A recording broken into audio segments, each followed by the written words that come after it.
Well,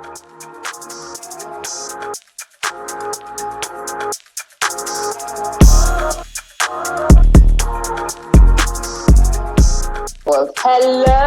Hello. Finally. How are you? I'm very well, very well. How are you? I'm doing very, very well, thank you. Doing Yeah? very, very well. Yes, yes. All is Okay, well. so sorry about the time difference. You know what? Do you know what I have to say? Doing LA time difference is the worst. I can do other ones, but Yeah, LA, it's weird. it's It's weird. it's the It goes. stress It of can. my life. Sometimes it's 7 hours. Sometimes it's 8 hours between London and LA when that time difference happens. It's It's a Right. very short window, Yeah. but sometimes it's 7 hours. Sometimes it's 8. I do believe you guys had a time change. Yes, we did. I think that's probably why then. So That's yeah, why so I it's forgot. probably going back to 8 hours. So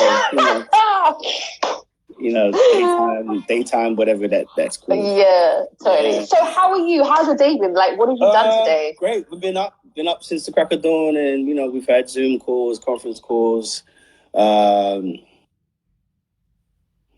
had to sneak in a little workout real quick, and now we're here. And now we're here. Yes. Honor to meet with you, Tolu. How you been? I'm good. I'm good with day by day. It literally is a day by day thing and just getting it going, doing things. So I'm like, you know what? God, just do what you need to do. I don't want to stress anymore. I don't want to panic anymore. So, I'm just gonna let God do his thing. Yeah, man. Literally do that. We're here. Yes. There's a lot I could say to it.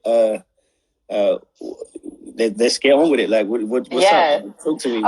Right. So, I know who you are, but for those who are watching, they may not know who you are. Okay. So I want you to tell us your name, what you do. My name is Harmony David Samuels, aka H Money, which is my producer name.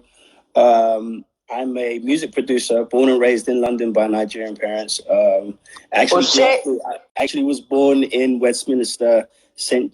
John's Hospital, and then lived in New Cross till I was 10 years old. Moved from New Cross to Thamesmead from 10 to 17. Then moved to North London to attend Hertfordshire University at Hatfield. For the remaining, I was in North London from 18, 19 to 28 years old. Then I moved to LA. So I've moved around a couple of times and up and down. Up and down. And then went left. Listen, and so I've experienced London at its fullest. I've also had the opportunity to live in different countries like Scandinavia and Norway, Oslo. I've lived in Paris for a little while, Austria for a little while. I've moved around a couple of times, and so I've touched the world. You know what I mean? It sounded. And now I'm in. And now I've been. This is my 10th actual year. January the 1st was my 10th year in Los Angeles. Are you serious? Yeah, so I've moved 10 years in Los Angeles, and it's been an experience. I love LA. It's not what the world deems it to be. Really? There's a lot to that. There's a lot to that story. But when I first moved to, if you watch American movies, being from London, we watched American movies like Beverly Hills Cop and Pretty Woman, and you go down those roads and you go down those streets and you go, oh wow, this is Rodeo. This is Beverly Hills. This is Hollywood, and sometimes the glitz and glams on TV don't always add up in reality. But then at the same time, the beauty that is here is incredible. And I think that LA is a interesting place. LA is but it is an interesting place. You meet so many different people from so many countries. Yeah. All here to do one thing, achieve something. Yeah, I mean, you go to some countries and it's vacation spots. You go to some countries, it's a place to relax. In some countries, it's a club scene. And there's some countries, it's just, that's what it's there for, to succeed in something, beyond its beyond human capacity, beyond normal capacity, should I say? It's successful in some sense, but there's a level that you're trying to get. You know, most of it's about fame. Hence why I'm like famous enough. That's a t-shirt. So a lot of it is fame. A lot of it is financially driven. A lot of it is, you know, some form of success outside of your 9-to-5 regular day job type thing. So it's intense. It can be very competitive. Can be very days fly by. It seems very competitive. Like just like things that I hear and just watch it, I'm just like, it's not for the faint-hearted. It's really not for the faint-hearted. You have to have some kind of skin to be in LA, to be honest. You do. You do have to have a mindset for LA. But the thing, the interesting thing is, if you're from LA, the people I met that are born and raised in LA are very different from the industry in LA. Wow. Like those people, very, very calm, you know, sweet people who have a different mindset. So it's not that it's LA, the people per se, it's just the industry. And it's like the infrastructure in the industry. You know, most of the entertainment business is here. You know what I mean? In music, in film and TV, you know, in California, from tech all the way down, you know, LA is a big, big, big, big market. But to also say, I have a lot of friends that were born and raised in LA, and their demeanors are very, very different, and not so much involved in LA, in the LA industry per se. You know, they have a different. Because they don't want to be. It's like, you know, it's like. Yeah, it's like, you know, sometimes if you're born in London, like you don't. Sometimes some people just don't want anything to do with the whole London thing. They'll be like, the hype of it is like, nah. They want to live like a completely different lifestyle. So like, I kind of people love London. Every time someone says like, man, I love London, and I will, and sometimes, and you know, in my true honesty, sometimes I go, oh, really? But you know, their experience in London, when they go to London, is very different from the experience we had growing up in London. You know, and you know, I've always wondered why God kind of allowed me to be, you know, raised by such a serious, strict hand, you know, my parents and and the Nigerian culture, to only go to an all-white Catholic school. But then I was kind of like in a very black gospel church, right? And then, you know, but then grew up in the hood, so I got so many variables. I got so many different cultures. You got to experience everything, like different sides of, you know, the different cultures. You know, rock bands. You know, Bob Marley. You know, everything. Fela Kuti. Like I experienced all of it in one. You know what I'm saying? Like, so moving to LA, I had to experience a whole new experience. Whole new life. Yeah, definitely. And it's been a beautiful journey, man. Like I turn 40 next year. Next month, sorry. I turned 40 next month. Yeah, May 16th. So it's been an amazing 40 years. Wait, hold up a minute. So, you know, they say that, you know, like, you know, black and crack. Yeah. Clearly, that is you all over, like, hello. Wait. Before we get into talk, before we really start talking, tell us, what's the secret? What is the secret? Because, woo! Listen, the secret, honestly, is this, and this goes to anybody that is no matter what age you are. Peace of mind is probably the first one. 2, a healthy balance, and just a diet. Diet is the most incredible thing to try and do, and it's interesting because diet actually works with the spirit world, the spirit realm. Like it's crazy, right? It's weird how our physical self loves to eat bad things. It satisfies our physical self, but the moment we eat bad things, we feel horrible. True. Right? Sometimes though. Sometimes. Most of the time, when we eat sometimes like, you gotta have it. We don't feel horrible emotionally. We feel horrible physically. Like we don't look like how we want to look, right? So right. And then when we have to discipline our flesh, right, to eat good, eat more greens, drink more water, we look amazing, but we hate it. And that's the actual difference, right? And it's weird. So when we read the Bible, because a lot of people kind of like get irritated because the Bible almost feels like it's telling you what to do, and it's really not. It's really giving you. It's a guide. The guide, like, which is if you do this, you'll get this. But if you don't do this, because your spirit man is stronger than your flesh. Your flesh wants what it wants, and if you don't discipline the flesh, you don't get the results that the spirit man needs, right? And then you start to age. Unlike the other way, if you give it into your flesh, you start to die. Oh. Right? Yeah. We get overweight, we get sick, our intestines, our breathing, our blood pressure, our salt gets messed up. And then you like, what happened? And it shouldn't take death or near-death experiences for us to want to do better things for ourselves. And that's very true. Like, it takes a virus for us to be like, let me just sit my butt at home and focus on the things I need to. And that's me included, right? It took a virus, regardless of the conspiracies, whether men did it, whether God did it, whether the earth did it, whatever it is. It took a virus for us to sit still. Because this is probably the generation where we are doing more than we've ever needed to do in one day. Listen, it's you understand what I mean? Even way too much. Even people who aren't necessarily entrepreneurs, people are doing way too much in one day.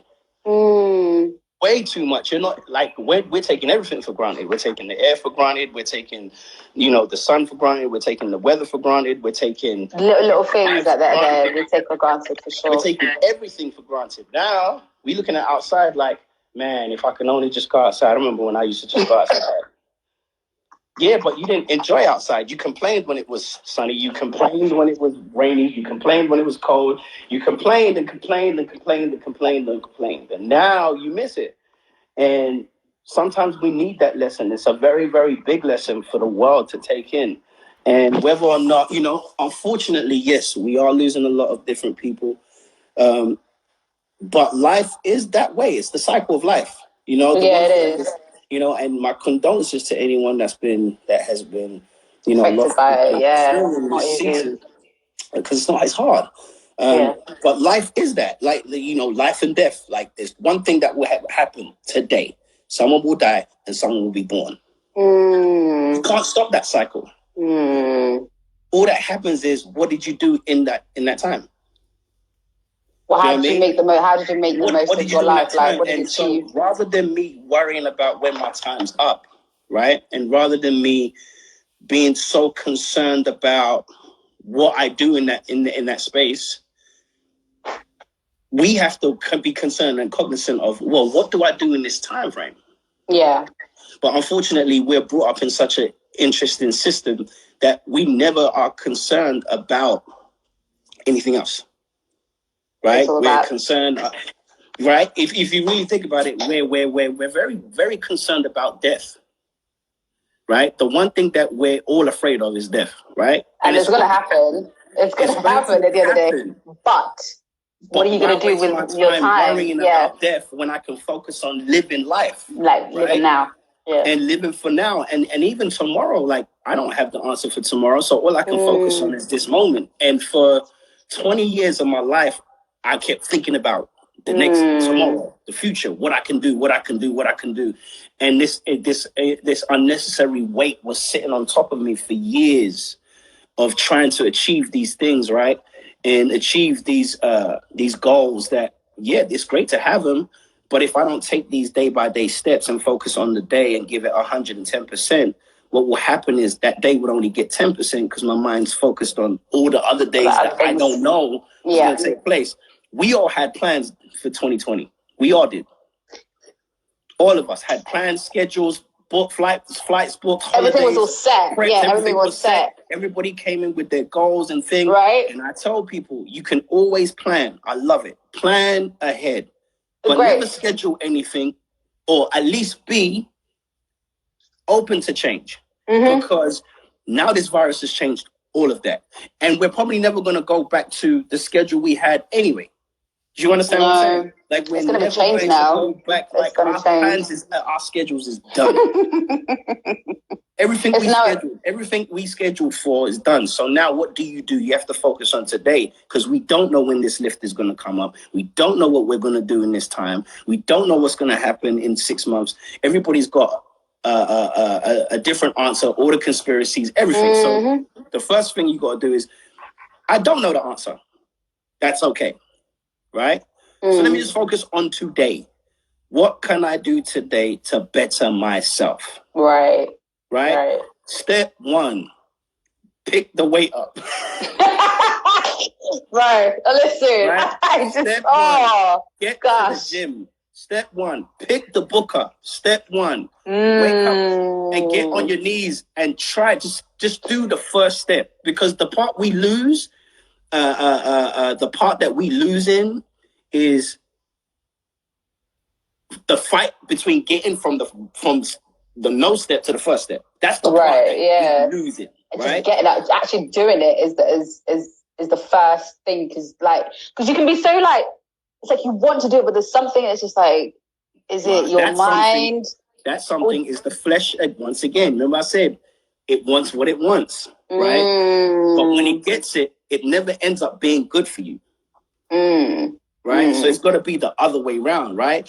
And so the same thing, when you wake up and you want to be up at 6 a.m. because you want to spend time, an hour meditating, that's actually good for you. Yeah. But why does sleep? It starts you off right. Why is sleep such a great, it's the best lawyer I've ever met in my life. Like, if you've not had sleep for a very, very long time, right? If you've not had sleep for a very long time, listen. The enemy will justify you in that moment, right? I'll give you an example. One morning, I scheduled, like I said, this week I'm going to spend every morning praying fervently, like not praying like literally like an hour and a half of my time every morning this week to pray, meditate, and prepare, right? And it was really a test for me. And the first Monday, I woke up, I got enough sleep, I was in bed early, got up, and at 5:30 when my alarm went off, this voice came in, right? And this voice was like, yo, you don't have to wake up, you know. You do know that you should sleep a little bit because you're going to work out in a couple of hours and you might be tired. It's like, and just justified every reason why I should stay asleep. This next voice came in and was like, so let me get this straight. You would rather stay in bed, right? Yeah. Than do something that you need to do for your own health. And use sleep as an excuse. And literally, there was this literal argument going on. I'm just watching, I'm literally hearing these two sides. You ever see those cartoons with the devil? No, I was just about to say that you had a devil and an angel. And it was like a fight. That right there is the Spirit of God and the devil. Like, that is positive and negative energy. One wants to push you into your greatness, but it's going to hurt to get there because you have to discipline your flesh. The other wants you to fail, so it gives you comfort. Right? And it's weird because they both do things that affect your person. The hardest thing to do is the best thing for you. And the easiest thing to do, which we all like, is the thing that harms you. Yeah, exactly. Listen, another hour so loud in my room, you would have thought there was a crowd of people in my room. I was like, all right, I'm up. Dang it. Do you know what? It's funny you said that. Because I feel like that happened to me today. Like, I usually try and get up in the mornings and work out early, but I did not work out till about 3:00 this afternoon. Right. And I was like, I'll just do 30 minutes. I was like, no, you'll not do 30 minutes. You're going to do an hour. Come on, do this. And I was like, thank you, Jesus. I did an hour. I was like, okay, that's one step. Just one step to get in there. You know, you've got to do it. Just one step. And so that is when the Bible says we do not war against flesh and blood, but against principalities. Notice that I was laying down. The argument wasn't in the physical. The argument was in the spiritual. Yeah. But then let's go to the other space where it says, I didn't give you the spirit of fear, but love, power, and a sound mind. I had to have a sound mind to choose the right voice to listen to. Right? Yep. And you can be physically tired or you can be spiritually tired. Both will affect you. You know what I mean?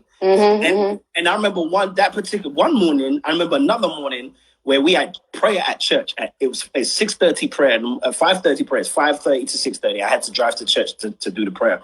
Wow. And at 5:15, God woke me up and I was like, well, I'm late. And once again, the Judge Satan came in on my shoulders like, man, you're late already. Do you know what? Just get out. You know what? You could just pray right here. So he even gave me an out by saying, you can just pray right here. You ain't gonna go nowhere. You can just pray right here. Right. And God was like, for real? Like for real. Are you going to do this? Is this what you're going to do? Really? And then I was like, and I literally was like, and this was my physical self. Because at one point the thing I've learned is it's okay to speak out. Like speaking out actually brings true answers when you speak out through your mouth. So when I spoke, I was like, God, but I'm tired though. He said, I'll rest in me. You're going to pray. That's rest. Wow. You're going to pray. Like you're not going to work out. You're not going to like, he said, you're going to pray. That is rest right there. Rest in me. And so I finally got the strength to wake up, jumped in the car, drove to church, got to church at 5:30 in the morning. And as prayer is going, this strength came from nowhere. And while we were praying, I was quiet and I was just meditating, I was praying, and he gave me a word to pray at that moment. And it was really strong. It was like I had an out-of-body experience. And when we finished and I kind of came back to myself, I was like, oh my goodness. And God was like, you see what happened when you were obedient? Like this wasn't even for you. This was someone else. And at 6:35, 6:40, I was wide awake. I had so much strength. I went to work out with my trainer, and my trainer said to me, wow. Sorry. No, you're good. My trainer said to me, wow, you are on fire this morning. And my mind, I'm like, I know why. Like I was fully rested. I was rested. I had full rest. Because you had prayed, you had gone, you've been obedient. You know, what's unfortunately been happened is that we haven't been taught that relying on God is actually a fun thing.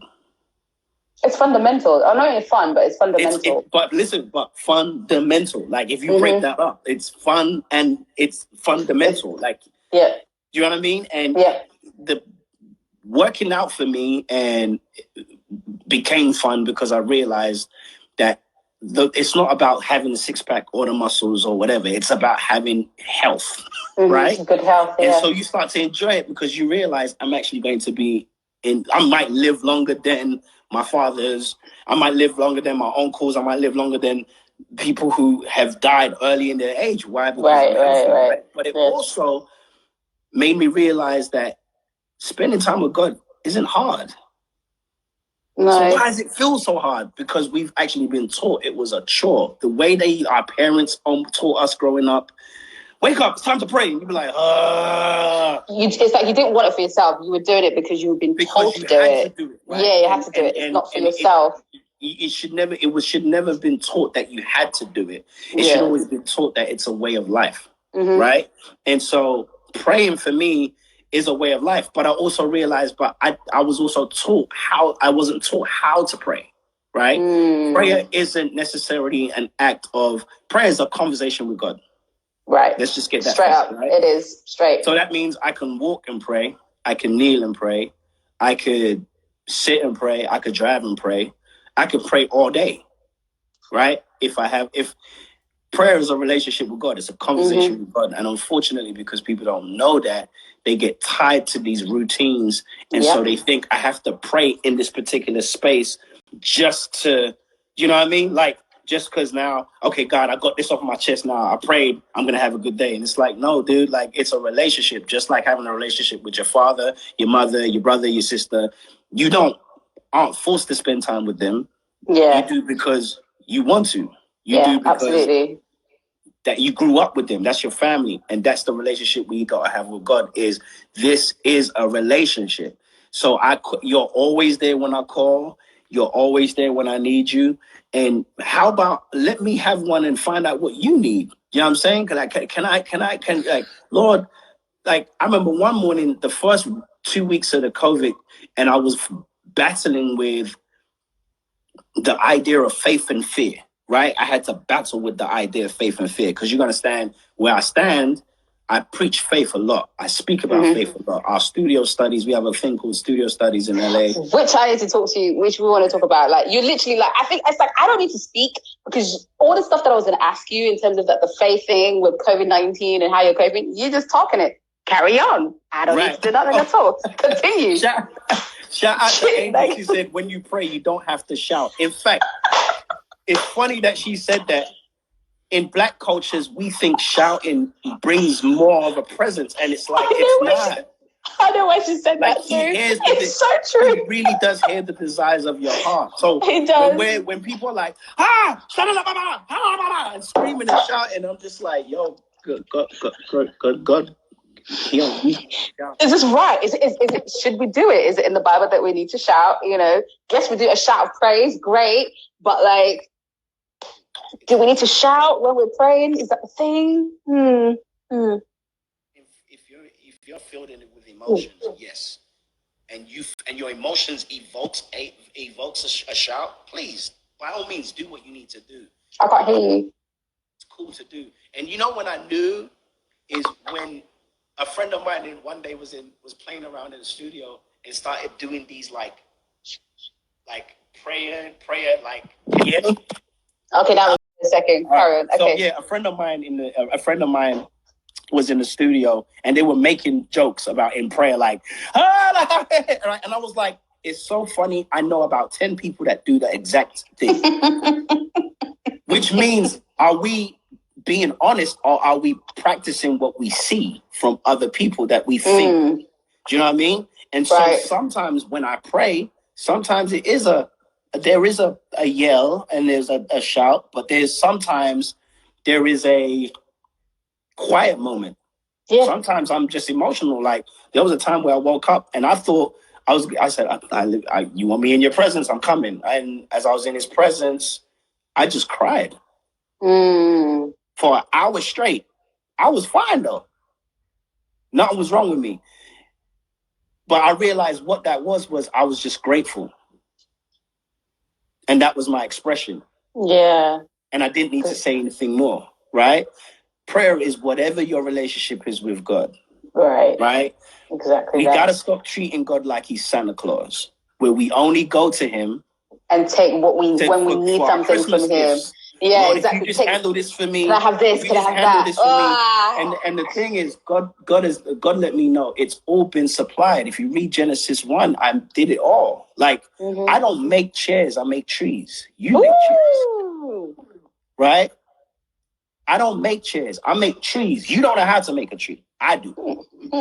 But you can definitely turn what I create into something for you. So that means he's done it all. Like he done it all, right? In the beginning. So now when we go and beg for things that he's already created for, it kind of confuses him. Like, what did I miss?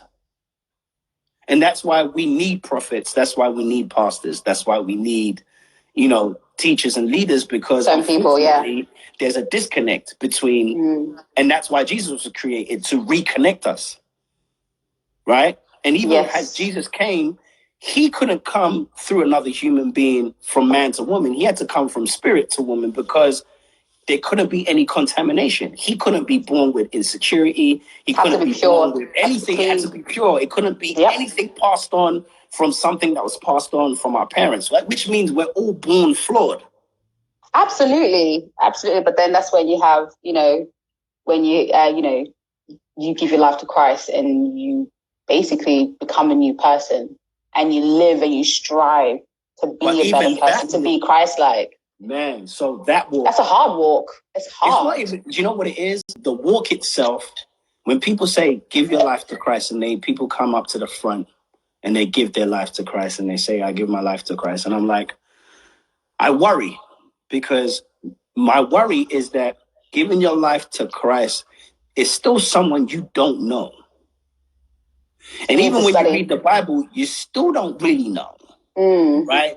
Because there were things that he had that's an advantage that I could, like, he was pure. He was a pure man. I wasn't more pure, right? So, but what he is a lifeline to know that there is an example to aim for. That's what Jesus came to give us, like a lifeline. Like, these are the steps that you have to make. So when unforgiveness comes upon your heart, right? When you are unforgiving, you have to look at the fact that Jesus died on the cross and forgave. So now you have to be like, dang, I've got to do this as well. I'm going to have to forgive because this man forgave at the point of death. Definitely, exactly. And you have to do, you have no choice but to forgive. Why he's the forgiveness, right? Absolutely. Do you see why he's the example, right? Absolutely. So what happens is when we give our life to Christ, the giving of life to Christ is to say that let us learn from his example.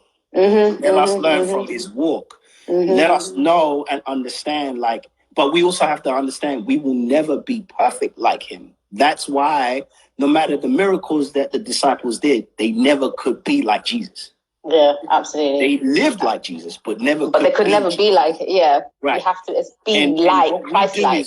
We put ourselves, and once again, the church, unfortunately, through its controlling way of making, I don't know, getting people in line. I guess African culture does that, where there's a thin line between culture and God. There's a thin line there's always a dilution. It's always diluted. Slavery. Like, we're going to get our slaves in line by using the Bible. And it was like, because we feared God so much. And then they used the Bible. They would read extracts from the Bible, but it's like, yo, you got to read the whole verse. You got to read the whole chapter. You got to read the story before so that it all makes sense. So when my father used to say, the Bible says, obey your parents. And it also says that parents don't assault your children. Like, don't provoke your children. Don't provoke them, exactly. Do you understand what I mean? It's both. It goes for both, yeah. It can be used in a manipulative way. And I think what's happened is people don't always have full-on relationships with Jesus because of the information being taught via manipulation and control. Yeah, the Bible, and it's sunk in as well. And then it's like, money isn't the root of all evil. It's the person behind it, right? It's also the person love of behind it as well. Bible. If a person, you can use the Bible to manipulate and destroy people as much as you can use the Bible to bless people. It's all about the heart posture.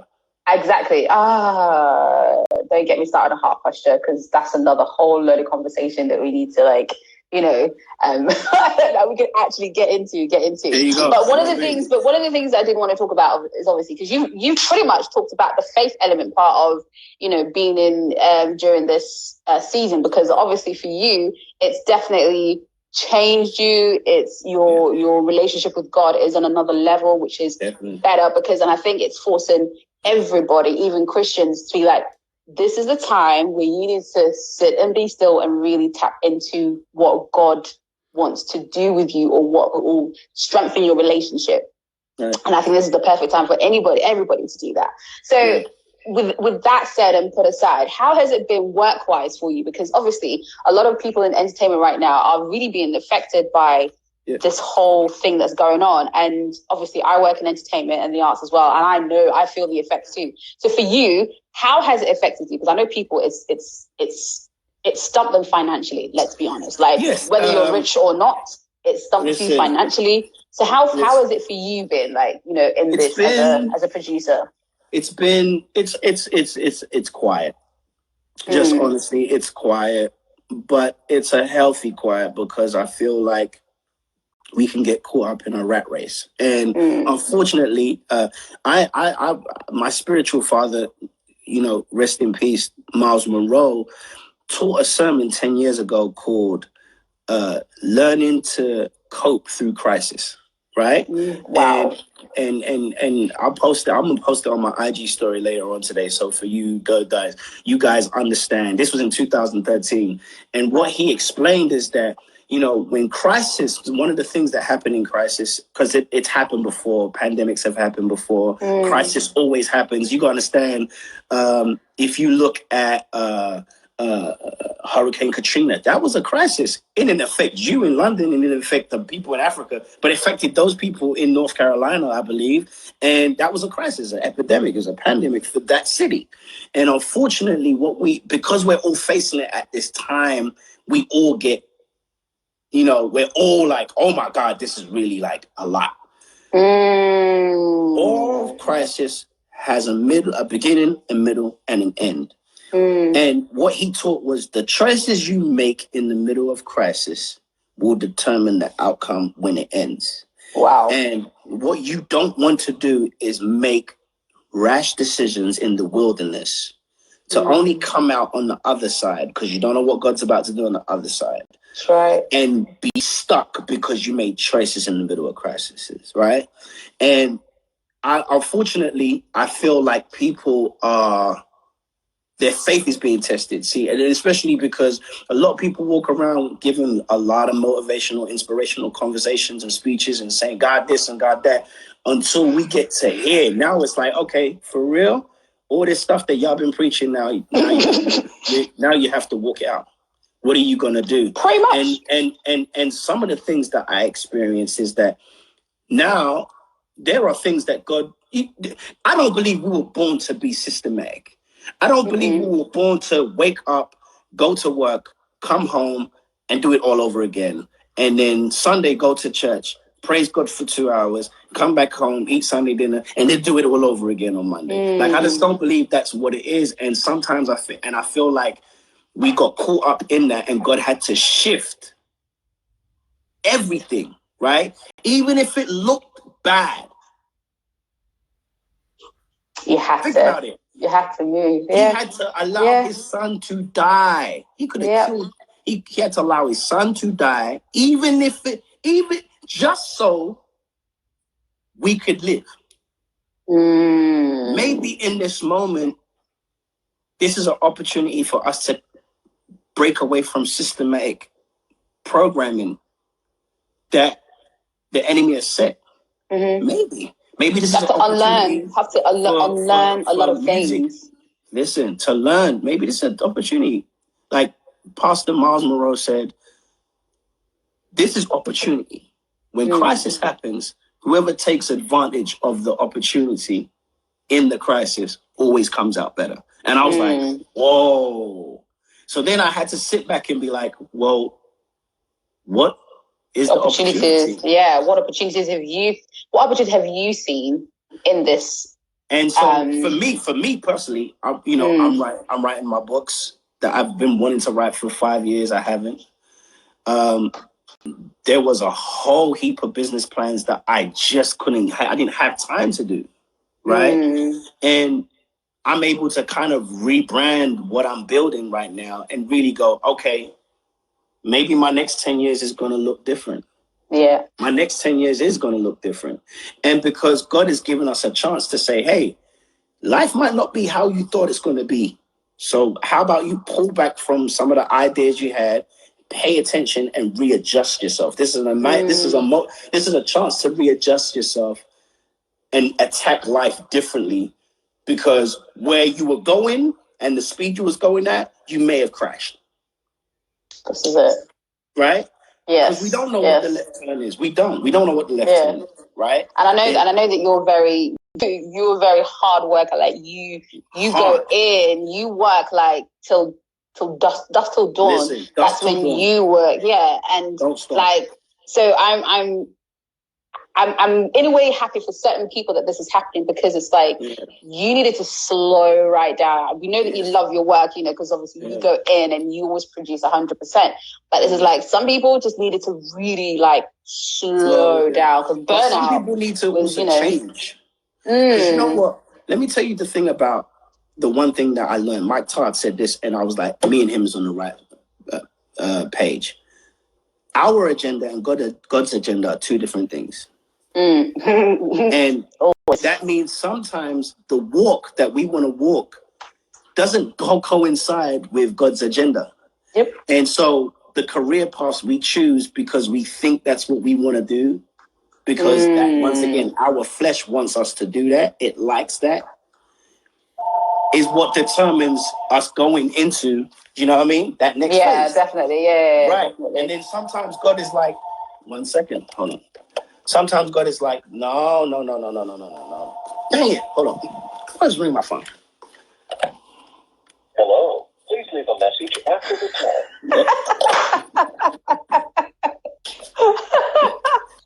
Real life, guys. Real life, guys. It's real life. Yeah, I'm at home. No, what I will definitely say is that, and what I learned in my life, I had an agenda. When I moved to LA, I had an agenda. I had an agenda. I had a plan. I was determined to do something that had never been done before. I was going to prove to everybody in London and everybody in my family and everybody that I was going to be this greatest producer in the world, and ain't nobody going to stop me. And then God was like, yeah, we kind of on the same page, but I'm going to take you this way. A different way, yeah. And in that, you're going to, start speaking to people and teaching people. And you're going to start a thing called studio studies. And yeah, your ministry is not going to be much about producing records without a purpose. And I was just like, at first it was a fight because I was like, nah, bro. I just want to work with all the superstars. And God was like, no, I'm not going to make you work with all the superstars. I'm going to make you work with who I want you to work with. So certain time I was working on things that I would be mad early in my career. Like, why didn't he call me for this? And why didn't he call me for this? And, I would be upset because they never called me into the meetings, into the rooms, into the projects I really wanted to work on. Yeah. And God was like, that's because I got things that I need you to do, right? Oof. And I remember deep into my career, I think this was like my third year in LA, and then I had an experience, and one of my biggest influences sat me down. I was like, I want to make you the next guy, right? Sat me down and offered me a situation that I was like, oh my God. And I was like, this is it. And I remember going on his balcony. You're gonna say, I've been following this man my whole career. He's basically one of the biggest motivators of my career. And I was on his balcony, and God was like, what does it take? I said, God, is this it? Is this where we going? He was like, what does it take for a man to gain the world and lose his soul? That's the answer. Yeah. The next day, I'm in my studio. Next day, I'm 7:30 in the morning. So let me go back. After that, I had to tell the man, unfortunately, I can't do this deal, right? Then the next day in the morning at 7 in the morning, I am sick to my stomach. Like, I'm like, Jesus, what did I do? My pastor calls me at 7 in the morning and says, hey, man, I had a dream and a word for you. And it showed you being invited to a table. And on that table, there was a lot of kings sitting down. They said, come and eat. And so as they were eating on that table, God told my pastor to tell me I shouldn't eat of that table because he's preparing me a table. Right? So sometimes when you're not called into the environment or into the party or into the space that you're so desiring to be, it's because God's got a bigger desire for you. So you got to understand, I didn't know that I was going to work on Janet Jackson. I didn't know I was going to work on Ariana Grande. I didn't know I was going to do all these things. I didn't know that all of those things was going to happen. By the way, he brought them. No man can take credit for that. I can't take credit for it. Right? Everything. Your gift was making room. It was making way for you. Like, because you didn't have to do anything. I wasn't sitting at another man's table waiting for direction. I was sitting at God's table waiting for direction. Right? And that's the difference. When you sit on God's table waiting for direction, he knows all. When you sit on a man's table waiting for direction, unfortunately, if he's in a bad mood, it affects you. If he's in a good mood, it affects you. If he's clear-headed, it affects you. If he's not clear-headed, it affects you. If you look at the world we're in right now, we follow a man in America right now who doesn't know whether he's coming or going. That's the problem. When it's that, but you have to be obedient. You have to be obedient with it. Right. So when Saul was king in the Bible, this is another example. Yes. Before they picked Saul, God was like, yo, tell them we don't need to do that. Tell them we don't need to. Right? And it was like, no, we need a king. Everybody else got kings. We need a king. God was like, they could just come to me. I'm the direct source. It was like, no, put a king in place, right? So now he puts a person in place, and now we have to be, now he's responsible. And whatever he says, whether it's good, bad, or ugly, we are all affected. Very true. Right? So true. Yes. Look at that. Whatever this man says affects everybody. So now we had to pray for a new king, which is King David. And he was flawed. Right? Even after having a heart for God. Did all this. Yeah. Did so everything my point to you is, the only person we could rely on, I posted it yesterday. I said, what do we do in this crisis when everybody's lying? The powers that be, we don't know whether the CDC is telling the truth. We don't know whether Bill Gates is telling the truth. We don't know whether Trump is telling the truth. We don't know who's telling the truth. We don't know whether Fauci's telling the truth. We don't know where is it 5G? Is it virus? Is it from a bat? Is it from anywhere? It's the nature of this is that it's confusion, and God is not the author of confusion. He's not. So all I can do is go back and focus on the main source. That's what I can do. Yeah. The main source is a source. Yeah. He's the only one I can rely on. He's the one that got me out of my accident when I almost died. He's the one that got me from glory to glory and got me from year to year. He's the one that has always been there, regardless of what president is president. He's the one that's always been there when my parents and I wasn't in good standing, when my friends walked away, he's the only one. So let me just spend more time in this place, focusing on what God's trying to do. And sometimes that means chill. That is chill. Netflix and chill. Chill with God. Chill. True. Okay, so now that you are, you've learned a lot from the situation. What are you gonna do going forward? Because obviously, when the world reopens back up again, because are you gonna go back to your busy ways, or are you gonna be relax a little bit? My life is gonna get busier. Let me explain. Because what God showed me is that we have work to do. But the busy that I thought I needed to be busy on is different. We got work. So basically, I have a feeling that means the work that you need to do is more kingdom focused, bringing the kingdom to what you're doing, so that people understand you. That's all all I know is this: God showed me something, and sometimes He will use the smallest things, the foolishness of this world. He will use the things. He showed me something. See, the issue we're all facing right now is we want an answer. That's what we watch Fox for. That's what we watch the news for. It's what we're watching the news for. CNN, whatever, World News. We're watching it for an answer. Can we go? Are we free? Is it getting worse? Is it getting better? We want an answer. And God was like, none of y'all gonna know. The people involved don't even know. So stop tripping about it, right? I know. So what you need to focus on is when this is over, what you have to do next. And what I have to do next has nothing to do with me. Has nothing to do with my future. It has to do with the future that's coming, right? What we do now for the next 10, 20 years is for those young kids coming. Those that are born now, those who were born 10 years ago. That generation, if we do not build a foundation for them, they will suffer more than we're suffering. They will suffer. You see, you got to understand, we're going into a digital age. It's AI right now, right? And if we don't build a foundation and figure out how to get the kingdom to have its standing in this age, the term Jesus, the term God will be completely lost. Because these kids won't even know how to relate to it.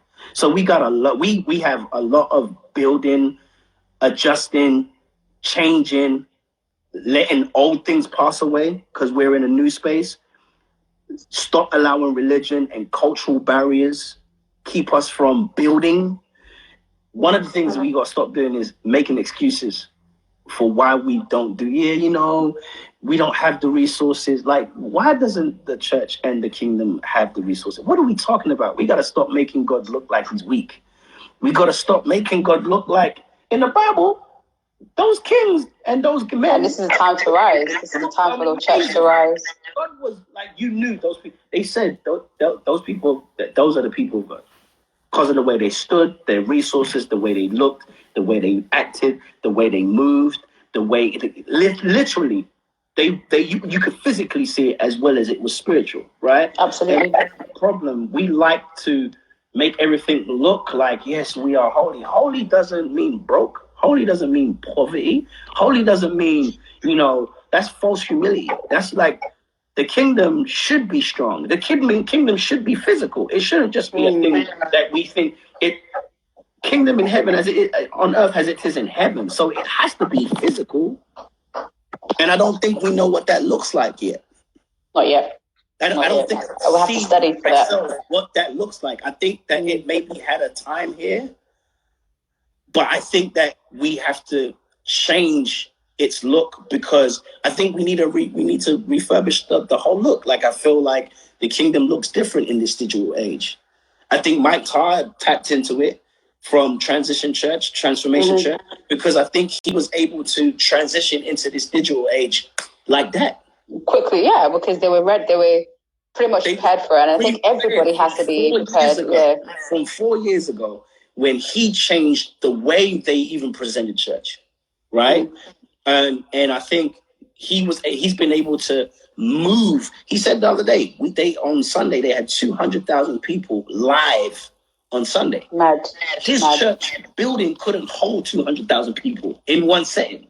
So you can imagine that in this time, his church is actually thriving than actually doing bad, where a lot of other churches are suffering right now because they were used to an old system. They don't want to get with the times. And this is the thing, like, when you're in that mentality of just like not wanting to get with the time, is not penetrating the top 100. It's not because the music's not good. Let me get that straight. It's because we keep functioning in an old system and we keep putting limitations when it's gospel. So we don't do things in excellence. We don't push the barrier. We don't push for culture. We don't interact. We can't collaborate. I did one of the biggest gospel songs in the last 10 years for Michelle Williams and Destiny's Child, right? All three of them. And we had more politics from the gospel realm than we did from the secular realm. I knew it. We got a song saying, when Jesus says yes, nobody can say no. And the people who gave us the most problems was the church. Well, the Christians. Which makes no sense. Which means that we're not operating from a kingdom mindset. We're operating from a religious mindset. And that's what's killing the game, because you want people to join, but then you're scrutinizing how they join.